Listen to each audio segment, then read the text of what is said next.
Today's job is a P38. There's been quite a few guys asking me to do P38s and I don't particularly like them.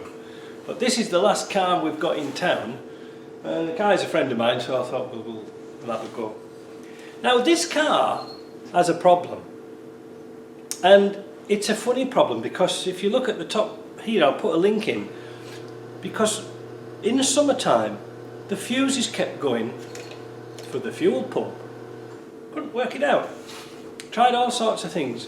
So nothing, you know, like when you bring your car to a garage, nothing ever rattles or breaks or anything like that, and then as soon as you drive it out the door it'll rattle and break. The problem with this was we traced it to a fuse that was blown. Put a fuse in, 5-6 weeks, no problem. A couple of weeks later, fuse goes. Puts another one in, fuse goes. So I talked to him quite a lot about this, and the more you talk to a customer, the more you find out about you can sort of narrow that problem down a little bit. And it turns out that this car's already had two cheap pumps fitted. Even Chinese ones aren't that bad. So what he's done is he's bought an OEM pump. It says it's an OEM pump, but there's no markings on it at all. I'm not sure. Anyway, paid a lot of money for it. But I've got a sneaking feeling that I wonder if they've nipped the wire for the fuel for the fuel feed when they've been taking the tank in and out, because there's no actual access point in the floor to take the tank out, which is a real pain. So I'm going to fit this morning, but the first job I've got to do is get the old fuel out. I'm going to have to work that out. I'll probably have to run the fuel, you know, like undo the pipe on top of the injector rail and to turn the ignition on and let the fuel run out, because there's no drains on the tank. And there again, you see, that's, you know, if you're making a four-wheel drive off-road go anywhere type vehicle, put a drain on the tank. If you get water in your fuel or anything like that, well, you're kind of screwed again. Not a good idea. So anyway, I got a sneaking feeling there's a trapped wire somewhere, and even if there isn't, I'm considering cutting the plug off this, you know, the one that plugs into here, and running a new wire, because it's only 4 wires, and running a brand new wire inside the car but routing it round a different direction, because I've got a sneaking feeling if it's something hitting. You see, a pump like this will only blow a fuse if the load is too excessive. So if the motor's blocked up, or there's debris, or you know, it's rusted up for some strange reason, and the motor has a hard time turning, then it'll blow the fuse. But the fuel pressure was good, and you could hear the pump going bzzz, no problems at all. Is it the pump? Well, seeing we're having to drop the tank and put a pump in, we might as well do everything at the same time.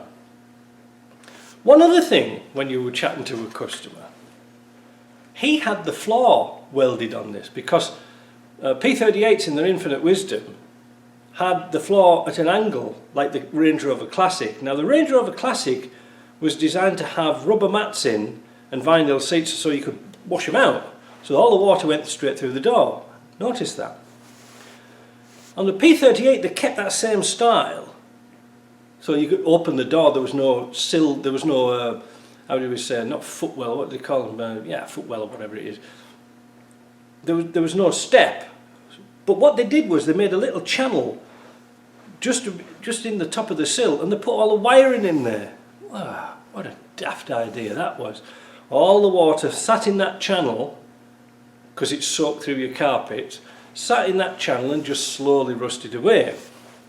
Customer tells me 2 years ago that he had all that welded up. Now, have they burnt through a piece of insulation? And when I was testing it earlier in the summer, I couldn't find it, because maybe the insulation, with the vibration of the car, it wasn't actually going to ground. And maybe it's the vibration that's making it blow. Hence, put a new wire in. Forget about it. So that's the first job. We're going to take that out. We've got another job to do, is replace this little thing, which is called a purge valve. Very poor idling sometimes, and it's usually attributed to this. Unfortunately, you can't buy a genuine Land Rover part anymore. So this Dorman one here is very much the same. In fact, I almost think it's probably the same manufacturer. So we're going to try this and make sure we see if we can get this to fit. Because if it does, these aren't too expensive. But anyway, so it looks like we've got a busy day. First thing we've got to do is mop up the floor because there's water everywhere. And if you notice, the car has got a little bit of a list. Well, it's got the obligatory leaking rear wheel rim. So that's got to be fixed too. Looks like it's going to be a busy day. Just a second, I've just noticed something. This fuel pump is a genuine pump. Fancy that. I thought it just looks like a Chinese one. I could be wrong, but it says made in UK, but as we've known from Land Rover parts, it doesn't always necessarily mean it is so. Anyway, that fills us full of confidence, or does it? Anyway, let's get it done.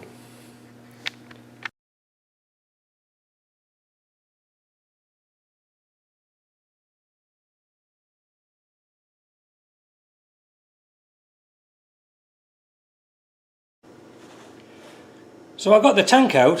What a royal mess about that was. There was still 20 litres in it.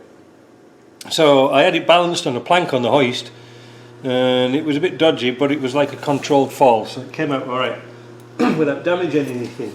Going to fit the new pump now. Nothing really to report about that. I don't know, it's just a standard rubber ring round here. Screw it down and put it back on again. The pipes are somewhat tricky, especially to get this one off here, the breather pipe. That's a bit naughty. I see somebody's already replaced these pipes with a bit of copper and some tube. I'm not really happy with that, but I've got nothing else to use, and it has been working for the last couple of years. But the next thing is to do, I'll put this together so there's no dirt gets into it, and then I'm going to have a look at the wiring underneath. So that's the tank back in. It actually went in really quickly by supporting it and lifting it up on the elevator. It was easy because there wasn't any, no petrol in it, so it wasn't swilling around and moving. Hardest thing was putting the filler pipe back on. That's a bit nasty to get into, but I think if you've done one or two and you put some lubrication around the rubber grommet that goes through the bodywork, it's not too bad.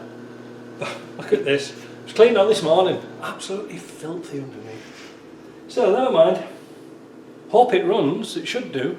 Are they bad to? Could you do this on your own? Yeah. Yes, you could. But you need a big jack to lift the tank in and out, and the tank's quite high. So you've got to make sure you've got clearance, so support your vehicle very well if you're working underneath it. And it really needs to be lifted up parallel, because if you're lifting on your tank, you're going to have to lift your tank at an angle corresponding to the angle of the body. If it's parallel, it's really easy. I actually checked the wiring out that was under the vehicle that went into the body, and that seemed good. So there was no point replacing it all from there. But I found an easy access point under the back, so I think if this is still a problem, because I don't want to make work for myself, but if this is still a problem, then we'll just have to rewire it all. I didn't do it because, like I said, the wiring looked good, so I don't know what the problem was there. We'll just have to try it and see. So anyway, that's a P38 fuel tank. There wasn't much really to tell about that one, because, like I said, we couldn't get underneath with the camera anyway. And although it was a bit of a struggle, well, it's not too bad. It's not too bad to do. But like I say, it's just a shame these four-wheel drives don't put drain plugs on the fuel tanks. I know it's a plastic tank and it's difficult to put a bung in, but by God, it would make life a lot easier. Anyway, that's that done. The next job is to fit the purge valve, but I'm going to have a cup of tea now because I've had enough. Alright, so making Range Rovers better. Will it ever end? Talk to you later.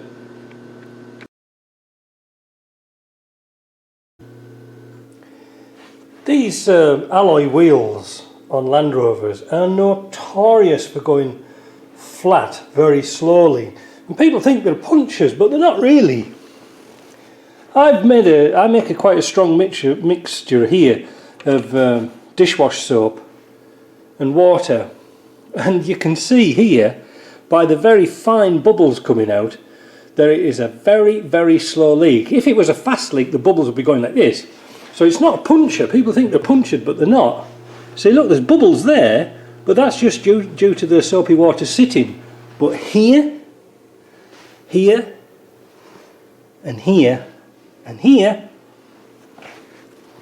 are bad. Now, ironically, the other side's okay. So I'm going to take this tyre off the rim, clean it all up, and put it back on again. I don't need to mark out where the holes are because it's all over the rim. But,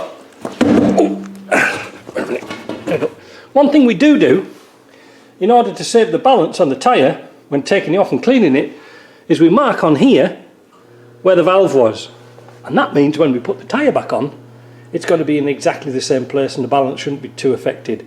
So I might as well do that while it's off, and then I can drop this car down, and then the customer can put his winter tyres on and everything will be happy. But these are going to go into storage, but they might as well be nicely inflated whilst they're in storage. Alright, so there's just something to look for. I mean, like I say, some garages may say, oh, needs a patch, but it doesn't really. It just needs cleaning. And after that, it'll be good for a long time. So just be aware of that. Talk to you later. I've just finished this P38 and I did quite a few jobs, but I haven't got enough hours in the day to do all the filming on it. I just did a little bit about changing the tank sender, but I had to change the brake pipes and I had to change the bulbs in the heater control unit, the HVAC system, and a couple of other things. Oh, purge valve. And I tell you something, I've just taken it for a drive and it's running great. The brakes are far better than before. Now, this gets me thinking. I used my pressure bleeder on this to push fluid through the system. Do you think air had got trapped in the ABS unit and was making it not work properly? Because it works 100% better than it did before. Just have to touch the brakes, and now they feel like discovery brakes, they just throw you forward. Whereas before you needed that extra pressure. I'll do a link at the top there about the pressure bleeding, and it really did work.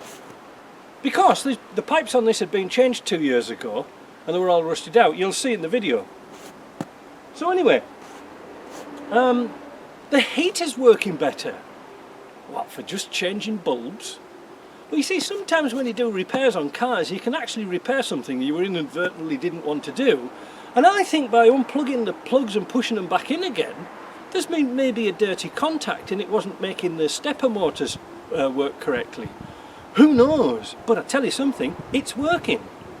The purge valve has yet to be tested, because the problem with the purge valve was, it was when it was very cold, it was cutting out when it was idling. That's what we think it is, but it was a cheapest option. There's no check engine lights on this, so there's nothing actually to follow. Kind of a difficult thing. But other than that, it's running great. I'm very pleased with it. Very, very pleased with it. But, you know, do all these little tiny jobs. You'd be surprised how other things sort of fix themselves. That's the sort of moral of this video, because sometimes that's what life's like. You know, you fix one thing and then something inadvertently repairs itself. So that's just an update. It wasn't to tell you anything, it was just to show my customer really. But anyway, I hope you have a nice day. I'm going to get back on and do some work on the sandblaster before the next job comes in. So we'll talk to you later. Bye.